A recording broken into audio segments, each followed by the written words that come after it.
Oh, that works as it should. That was a sound check. We don't need that today. It's so lovely and it's such an honor to be here today. Thank you, Ted, and thank you everyone here for inviting me. I'd like to talk about Ted the Man, links, limits, connections, history, and limitless. I'm going to bookend that with 2 minutes of who I am, and 2 minutes at the end, my students would like to say what they, the next generation, think about Ted. So a few words about myself. I was born in Norway, land of Vikings, socially connected politics, ancestral home of Ted Nelson and Doug Engelbart, a land of fjords. For me, the picture changed to a view of the Thames. I now live in London, the greatest city in the world, but I'm not going to waste your time on that. What I do, I'm a software developer in the school of Doug and Ted. To me, interactivity is paramount. That is basically what all my work is about. My main project and product is Liquid, which allows you to do useful things directly to select the text itself in any macOS 10 application. The idea is that when you come across something that sparks your interest, you can act on it immediately without any thought or interest or effort. I've started a long-term research project and product called Author, which will be quote-unquote a word processor, but not like Word. More on that later in a few years. My other Mac project is Lisa. I want to mention that she speaks with a real human voice when you get email saying who from. She not only knows who the message is from, but also whether it's a reply, etc. You have a reply from a client. That was nice and loud. Not very high-tech, not a big project, not intelligent like Siri, but she has been around since 2001, and she is based on very low-tech, just pre-recorded voice snippets. iOS, few projects. Interatlas is the main one. Has no visible interface until you choose to touch the different countries in the world. Fleeting Moment, which is a hybrid of still and moving image. Flipic, which takes a picture with a front and back camera on an iPhone at the same time it presents the picture in 3D card. 3D Pic allows you to take 3D pictures on your iPhone with the one camera.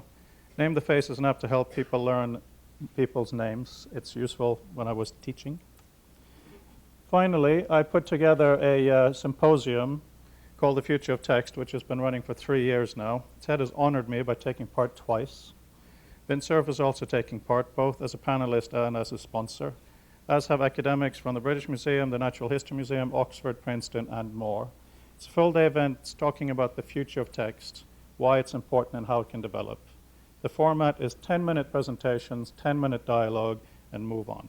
You're all invited to the next one, of course. If you follow the previous link, liquid.info, it has links to all these things. We don't know when and where the next one will be. It'll be New York or London. So, Theodore Holm Nelson. I can't think of Ted without thinking of Marlene.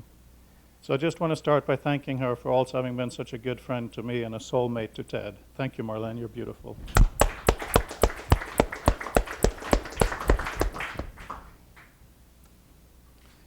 Before I even dare comment on Ted's genius,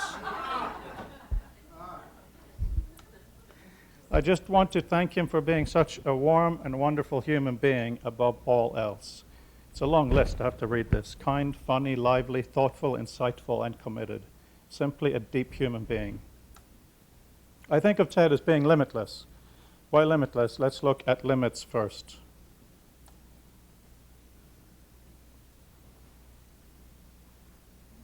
Some say that going from this to this is progress. Ted would say yes, but would also add that much has been lost and much, much more can be added. As you all know here, Ted sees the value in what's in between, over and underneath, how things connect. This is how he jumped up hypertext, which goes far beyond the typeset. Typeset. It's like typecast, isn't it? Typeset page. What's lost? The nuance expressed in the shape of a line, the words deleted and edits, sentences crossed out, text inserted, ink blots from late nights working, historical coffee stains, the list goes on. What's to be gained? The employment of, and power of massively connected computers. Look at this.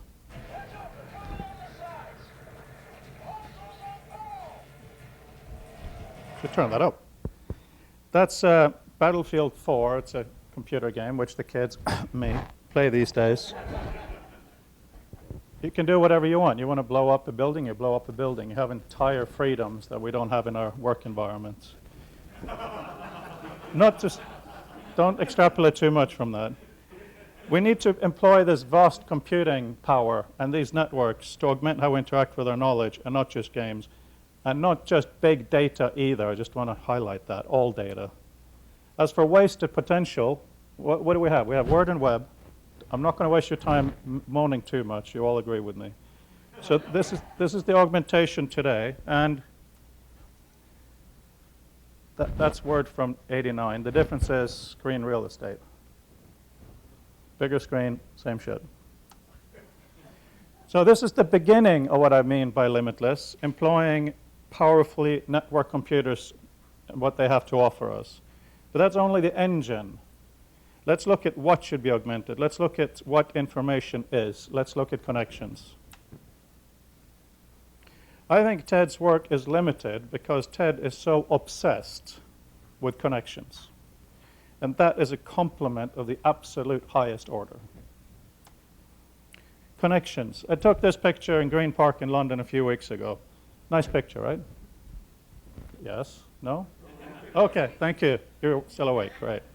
So it's, you can see the sky a little bit, see the trunk, and, it's a nice picture of a tree. There's enough framing of it so you know what's going on. I also took this picture. It's not quite as clear, not quite as beautiful, and there's more noise than connections in this picture, right? But if you can move it, when you can interact with it, it conforms to your perspective and it becomes meaningful to you. Interaction gives you ways to understand what's going on, ways to follow connections. Information comes from connections, right? I'm sorry, I forgot to say I'm also a teacher. I don't do rhetorical questions. So information comes from connections. You all agree? Great. And the intertwinglarity of connections only becomes meaningful to you when you can follow them. Therefore, I would say that information is interaction, and this is one of the prime insights I have gotten from your work, Ted. Ted is a man rich with intertwingled connections. Ted is very much about the rich tapestry of life. The etymology of tapestry is interesting. For the Proto-Indo-European, to stretch. Poetic, that's what Ted does for us. He stretches and connects. Tapestries are woven like stories, like our lives, like the world itself, out of textiles. Textile from Latin texere, to weave, from Proto-Indo-European, to make. And this leads us gently down the path to the root of the word text itself. Same root as textile. From Latin textus, things woven, the past particle of texere, to weave, to join, fit together, braid, interweave, construct, fabricate, build. From the Proto-Indo-European roots, text, to weave, to fabricate. And then we get to hypertext. Text above and beyond the typecast word. All text is woven, and all text is connected, as we've heard twice today. Hypertext acknowledges this and allows us to frees us from previous artificial constraints. What I have learned from Ted is the importance of the understanding that everything is connected, and the understanding that to turn this web of actual and potential connections into information, we need to interact with the information in richly and powerful ways. It's not enough to make information once, then leave it. It needs to be reformable again. I'm paraphrasing two brilliant talks this morning. It needs to be reformable again and again to keep up with human thought and life. Therefore, information is interaction. Information which cannot be interacted with dies. Information which cannot be interacted with is not really information.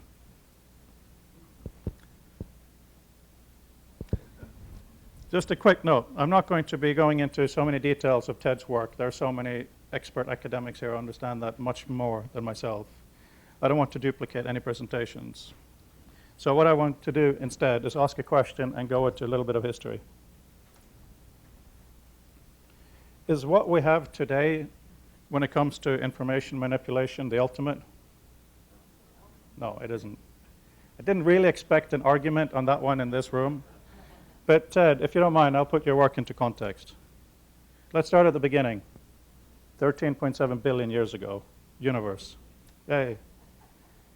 And this is the amazing thing.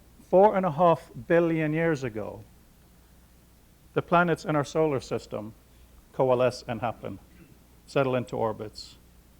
I wanted to show this because I'm sure all of you know this, but to me it's really poetic. The Earth, this rock of ours, has been around for more than a third of the life of the entire existence itself. We are of ancient stock. We are a deep part of the deepest history.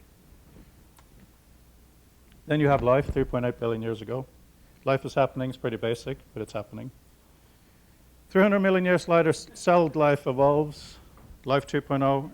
It's just a billion years after the Earth's crust has hardened and cooled. Now, for a brief, fleeting moment, Luca lives, our lost universal common ancestor. 7 million years ago, a hominid creature dies in Chad in Africa. It's the oldest one we found. That's kind of our oldest ancestor.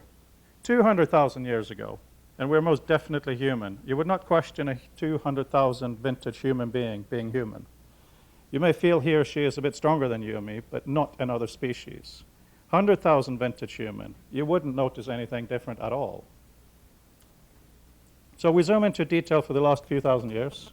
Catalhulk, perhaps the first city, depending on how you choose to count, reached its height 9,000 years ago with about 7,000 people living there.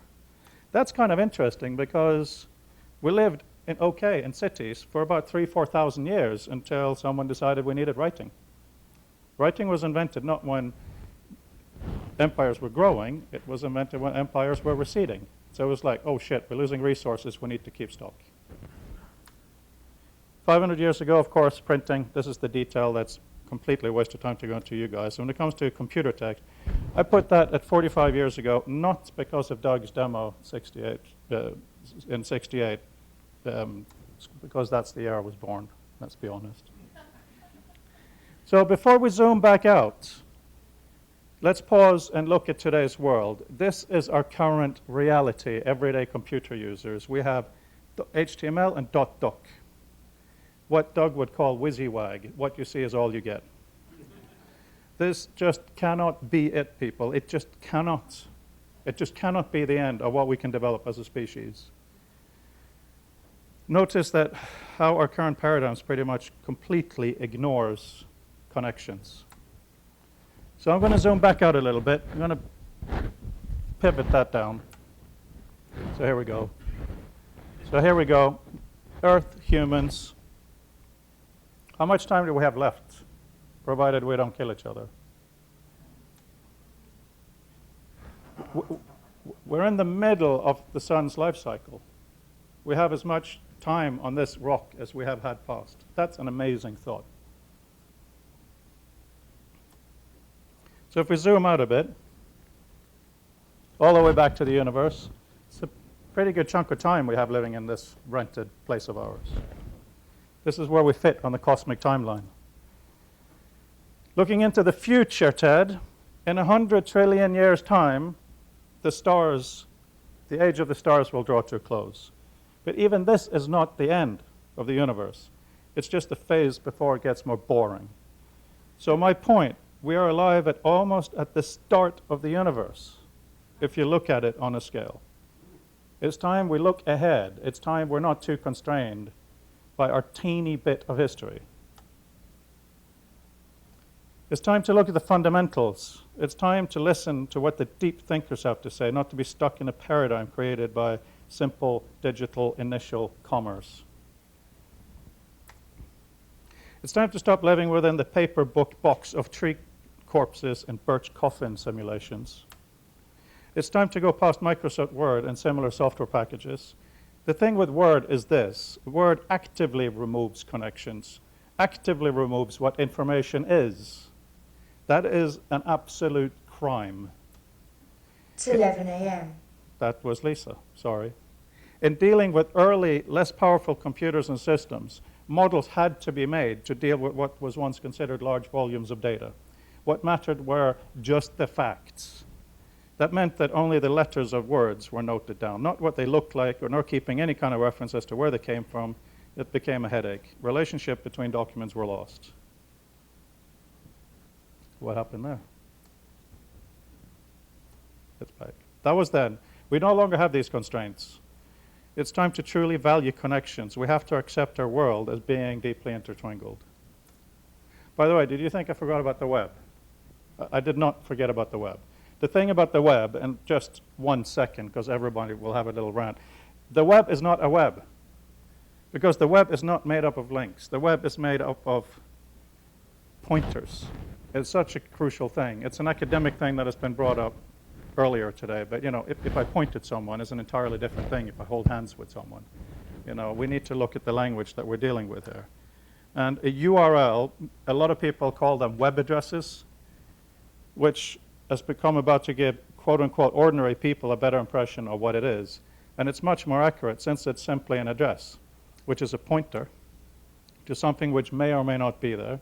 And what it's pointed to doesn't know what it's pointing at. There's no linking, no connection, and certainly no transclusion with reference. So let's praise the web for being a good connector 1.0, and now we need to accept that as much as information itself is interaction, so is life itself. If we fail to focus on interaction of connections, we're building an even larger, but nevertheless continually dead environment. We need to be able to zigzag through hyperspace at will. See what I did there, Ted? Aided by Ted's genius hypertext Xanadu space, all your thoughts. I'm not going to label them. See, to me, this is what makes TED limitless. TED gives us ways to interact with information by let us follow connections, the very connection which makes information information. TED gives us ownership and intimacy with our information. TED makes our information environments come alive. This is what makes you, TED, I believe, limitless, and us, if we pay attention to your genius. Before I play the closing 2-minute video for my students, I have to admit something, having gone through this and studied your work in a different way for today.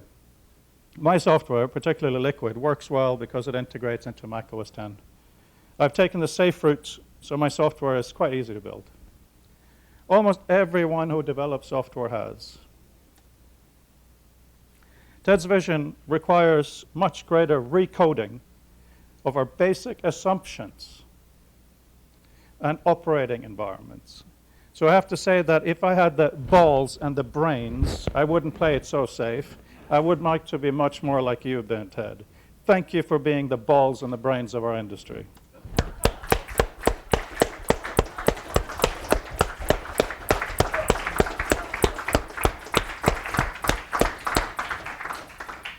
So that concludes my perspective of Ted, the multifaceted, multi-talented, multidimensional man with so many connections, so much wisdom. Let's see what the students have to say. They sent me their little smartphone snippets.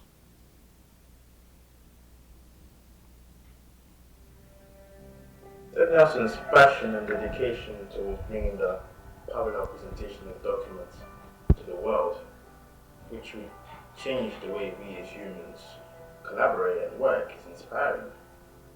Hypertext, hypermedia, hypergenius. Genius. I think it's incredibly impressive that ideas that held up 10, 15 years ago still hold up now, given into consideration how quickly technology becomes obsolete. It's vital for us to keep flowing and adapting to current changes, but most importantly, to keep things connected and connect them to their sources. Ted Nelson is one person that's been making these things easier for us. What inspires me about Ted Nelson is his ability to emphasize connectivity and parallelism within text. It's nothing short of beautiful. Ted Nelson is a person who challenges the status quo and improves on the things that we have.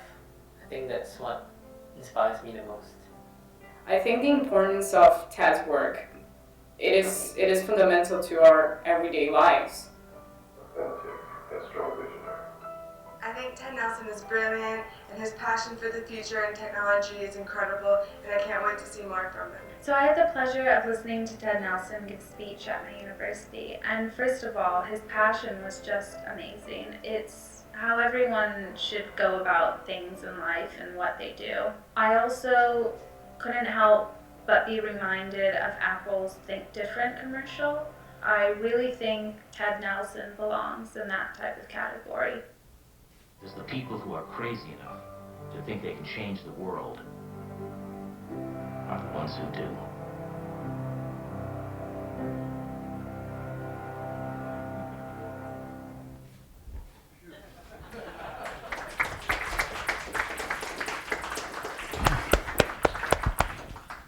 I like that tagline. I like this better. Any questions? That also wasn't rhetorical. There must be some questions. Yes. Yes. No, but I have Keynote. Keynote is amazing. Sorry. It's, yeah. Yeah, I have a question. Greg Davidson. If you could change some of the fundamental architectural limitations that keep us in the rut, like what would be one of the changes you'd like to see? That's a great question. I can answer that very, very easily. I have absolutely no idea whatsoever. But the thing is, you know, Ted is probably the one in the world who would know the most about that, but I don't think even Ted is 100% on all of this. What I think is we're at a stage where we have to have a Manhattan Project for this. We have to go absolutely massive. We have to go big. If we just let companies, I mean, Apple, you know, thank you. I would not be in this industry if it wasn't for the design elegance that you have imbued in the companies we talked about earlier today. But if every single computer bit is either for brainy scientists or for the person who goes into the shop and does the, you know, what is it, 30-second, 1-minute demo? You know, you get to know the product and you buy it or not. No. We can't do that. We need to organize symposium together to try to figure out what we should change.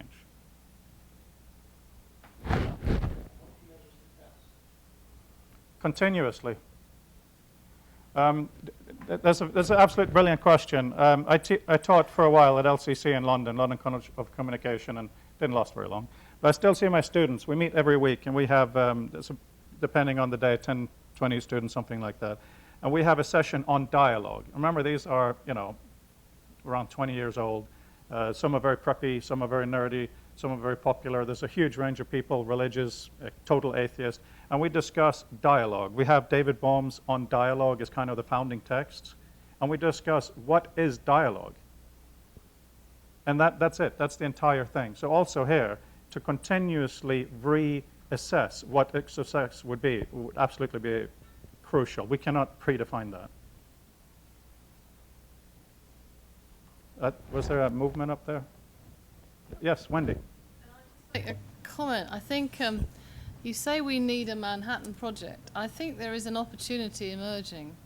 My last slide had the bit about governance of the internet, net neutrality, all this. I think things are about to blow up big time, because I think governments are about to say, we want to control this, we want to control what our citizens do on these networks. If that attitude does prevail, there's a lot of people trying to fight against that, including Tim and Vint and the people that understand what makes the internet work. But governments are seeing it as something they need to control for all sorts of reasons. There's a big conference in Brazil at the moment where it's just like climate change. It's going to be very difficult to get any sort of international agreement on this. And there is an opportunity here for this type of thinking that will not emerge again. Yeah. And it's going to happen in our lifetimes. And this is the time to have a Manhattan Project. You're absolutely so utterly, completely, thoroughly right. I saw this morning, I don't know if you saw it, on the printed edition of the New York Times, top right-hand corner, the net neutrality is now broken. It's front page news. But Europe, of course, has just passed a law to say net neutrality is the law. Yeah, but right? So we have exactly. And this is not something. When I say Manhattan Project, I'm not saying let's give it to the government. They'll use it as a literal one and blow everything up. But it needs to be something that we come together and we continuously try to work on. And one thing that I see in so many of the younger generation, and this is what Ted, one of your greatest contribution has to be. Every time someone mentions the word technology, you usually say, or it's packaging, or whatever, to just remind them that this is human-made stuff, this stuff, right? So yes, they have the right to change this, and they also have the responsibility to. So thank you for bringing that point up. Final question? I would also point out that Manhattan Project involved a quarter of a million people, and that made our nuclear bomb. But the Japanese nuclear bomb project, which was fortunately canceled midway through the war, would have done it with 16. So that, and that's an analogy to the fact that the internet, as we know it, was created by a handful of people around UCLA and elsewhere. And what it's going to take to revise it, God only knows. Thank you.